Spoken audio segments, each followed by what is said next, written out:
It requires something that most humans aren't willing to do. It requires being weird in the world. It requires not looking at things quite the way others do, which means it's a good idea to just keep your mouth shut about it. In other words, you don't need to be blabbing all over the place. I see things differently. I see where they're going, not where they are. And I appreciate where they are because that's what carved the path about where they're going. But I'd rather look to where they're going rather than to where they are, because there are a lot of people that will criticize you for not being realistic. And we get that too. We don't want you to look at something and call it something different than it is. That makes you and everybody else nuts. We just don't want you to look at the things that you don't want to see. Don't perpetuate it for them or for you. And a lot of people say that's not realistic. The doctors gave him this label. And there's something about him that liked that because he couldn't explain it. And so to be given a label somehow gives you a license to be this abnormality. Labels and diagnoses are snapshots in time that is moving. Snapshots in creation that is becoming. Snapshots in individual and collective evolution. So, if you just keep taking the picture, click, click, click, click, click, click, click, click, click, click, click, click, click, click, click, click, click. What are you doing? Facing reality. Click, click, click, click, click, click, click, click, click. Then you just keep recreating the same thing over and over. It's new. It's just the same. But it's new. It's just the same. But it's new. It's just the same. It's new. You know that 10 pounds you've lost over and over and over and over again? It's like that. Or rather than click, click, click, click, click, click, click, you can feel the discomfort in that, and every now and again you can get off that subject and on some other subject, maybe through meditation, and you can get a glimpse of something, and you will find a daydream in time. And if the daydream feels good, you could follow it. But what does human nature say? I'm just making that up while my brother has schizophrenia. And your society says, you're not supposed to make things up. Help your schizophrenic brother. And we say, how are you going to help your schizophrenic brother? Click, click, click, click, click, click, click, click, label, label, label, label, click, click, click, click, label, label, label, label, click, click, click, click. Ow, ow, ow, ow, ow, ow, ow, ow, ow, ow, ow, ow. You have options. You have options. And when you really remember that your non-resisted thought is so powerful that it influences things, then everybody's bipolar, because every subject is wanted in the other end of the stick. And we've noticed that those who have really, really, really, really, really strong desires have also an equally really, really strong sensitivity to the absence of it. And in a world that's trying to get you to fix things, it's the most normal thing in your human world to be focused on the end of the stick that you don't want, because humans have convinced each other that the way you fix something that you don't want is by getting after the end of the stick that you don't want. Wrestle it to the ground and kill it. There's a war against drugs, and a war against cancer, and a war against AIDS, and a war against teenage pregnancy, and a war against, and a war against, and a war against, and a war against, and a war against, and every one of those things is getting bigger because there's no such thing as no in an attraction-based, inclusion-based universe. It doesn't go away. But in the meantime, look what's going on. The well-being is so much more pervasive. How can you not notice that? Just the 2 factors, the 3 factors, the 4 factors. Your Earth spins in its orbit in perfect proximity to other planets. That's a big deal. You hardly ever talk about it. And if it were not happening, you'd be talking about it, trying to fix it. The sun comes up and warms you. This perfect creation that you got way out ahead of before you got here. It's so wonderful. When you go to bed at night, your heart takes care of the blood flow in your body. And you never talk about it. How's it going? Oh, it's going really good. The sun came up again this morning. And people would look at you like, are you crazy? Why would you be focusing on that? Because it matters a lot. How's it going? The Earth spinning in perfect proximity to other planets. What's wrong with you? Well, I just thought I'd point out something really significantly good that's going on in my life.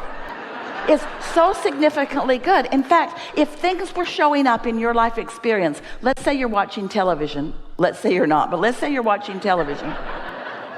Esther does. And let's say you're watching television and there is a perfect representation of well-being versus things that are going wrong. So you're watching television and it looks like this day looks outside. Feels like, smells like, it's well-being, like this is the bigness of all of this. So you're watching that on television and it's just pleasurable. Oh, it's so pleasant what you're watching. It's just beautiful and harmony and delicious and interesting and provocative, and you're just watching and you're just eating it up. And then across the screen goes zip. And you say, what was that? And a wise person who understands the proportionality of the planet said, oh, that was all the bad things that happened on the planet today. Zip. In comparison with all that other programming of well-being. And yet humans, because you're oriented to finding the thing that's wrong and using your practicality to wrestle it to the ground, so you pinch yourself off from the resources because you've forgotten that there are some steps. Step one is you see it and you feel it and it impacts you and you don't want it, but in that brief moment you know what you do want, and you launch through your telepathic, vibrational ability to launch. You launch a request, you launch a determination, and the energy that creates worlds, your inner being and source, take that information and focus upon it completely, and that's why your Earth spins in its orbit in perfect proximity to other planets, and on and on and on and on and on and on and on and on and on. So step one and step two just happened. Step three is you meditate, you bask, you appreciate, you find reasons to feel good, you get into the receiving mode, and you daydream, and you witness the thoughts turning to things. You witness the evidence of universal forces and the well-being flowing through the creative energy of your ability to focus your mind, and you witness and feel the inspiration to move through and act and be a part of it.